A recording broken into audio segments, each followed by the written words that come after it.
haven't noticed, I am not quite yet an older woman. And I cannot preach a sermon about being an older woman yet. Getting there quickly. I'm a Ruth who has been blessed by my choice to stand next to many older women in my life. And that is why when putting these pieces together, I picked Naomi over Ruth. Naomi, like many elderly in our society, often gets overlooked. She is past her prime to be the star of this story. Yet without Naomi, there is no story. Older women are the truth tellers, the story sharers. In church, they make sure the music gets played, the songs get sung, and everything is clean and ready each Sunday. They are usually the first to know who is sick, who is missing, who is pregnant, and who needs prayers. The quandary with this sermon is that I have been influenced and inspired by so many older generations of women that I could not decide which stories to share. And I couldn't even remember which ones I have preached and haven't, because there's so many strong influences. Because women, especially older women, are such preachable messages of God's truth and authentic love.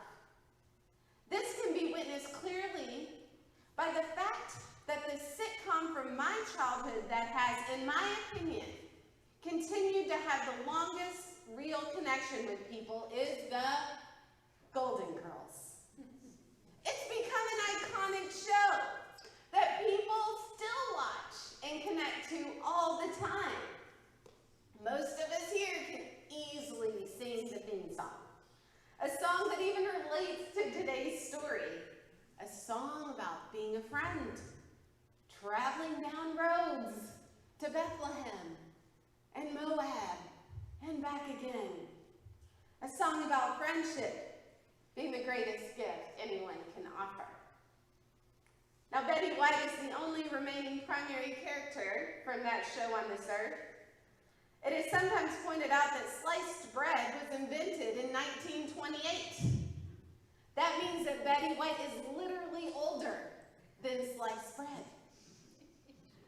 And I looked up some quotes from her and even some other famous older women as I was thinking about this, and I had to share them. One of her quotes says, "My mother always used to say, the older you get, the better you get, unless you're a banana." Betty White also says, about being called a legend, I just laugh. Have I got them fooled? I also looked up one of my other favorites, the original Lady Who Lunched, the stage icon, Elaine Stritch. Now, you may not know her as well, but if you do, she's worth knowing. Elaine Stritch says, when you're dealing with your life, my God, you've got to tell the truth. She also said there will always be ladies who lunch. Always. And apparently they live a long time. Naomi was a person who had to tell the truth. She had lived a long time for her day. She could have been seen as a legend, but she didn't want to fool people. She felt like a banana, someone rotting away. Little did she know that what was bruised on the outside was still sweet and had so much to offer on the inside. And Ruth refused to let her feel these feelings alone. And while we often paint images of biblical characters in these deep, sacred ways, I kind of kept wondering if Ruth and Naomi were a little more like Dorothy and Sophia. That would be a more accurate depiction.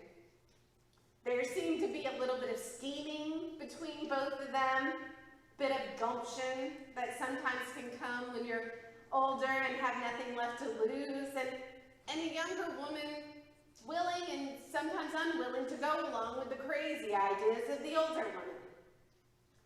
And there are many famous and other amazing examples within our society, but there still aren't enough to really show us the importance of the older church ladies. And really, there are many that I know personally. They are not famous to the world, but they are legends to me. And I picked Naomi for them. And I picked Naomi for many of you. I picked her for Thelma, who isn't here this week, so tell her I talked about her. I know that she is often tired of a lot of life's messes. I picked her for a woman in California, Joyce Miller, who fell and had to have an ambulance come to the church at our very first meeting. And she always will joke still, she fell head over heels for me. I picked Naomi for Miss Millie, who made every baby in the church a quilted blanket, and every new person as well. And I still have that sacred blanket. And I'm also thankful that I was born to never get in a car with Miss Millie. She wasn't a bad driver. She was known to get a pastor in the car where she wouldn't let him or her out until she had decided to share her opinion on what was going right and what was going wrong with the church. Thus, I was warned, don't get in the car. I picked Naomi for June, Julia, and Betty Blakemore, who sat up in the corner of the balcony and misbehaved just as much as the teenagers sitting behind them. And this list is so endless in my church ministry and career. Names: Callie, Bev, Mary, Ida, Doris, Ruth, Mary Jo, Judy, and more and more and more. And these are the names that are life-altering and life-giving. These are names that connect back to my childhood when I would always visit the older women's Sunday school after mine let out. And I'm sure that you have a list of Naomis. The ones who were and are so worth following, even when they seem maybe a little bitter. Their bitterness is the seasoning of one who has truly experienced the flavors of life. The women who really know and have experienced all of life's richness. The women who lunch together, eat cheesecake together, sew quilts together, pray together, still misbehave and giggle together, and even know how to mourn together. The ladies I seek to be when I am a certain age. And while this song is not in our hymnal, I'm sure a few of you can sing along. Thank you for being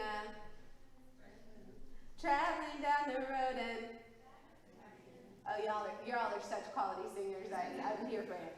Your heart is true, you're a pal and a... Oh, I started too high. I'm not a soprano. And if I threw a party, invited everyone you knew, you would see the biggest gift would be from me. Probably not, I wouldn't really have that much time. But the card attached would say, and that is today's message of the friendship and the power of the story of Naomi and Ruth.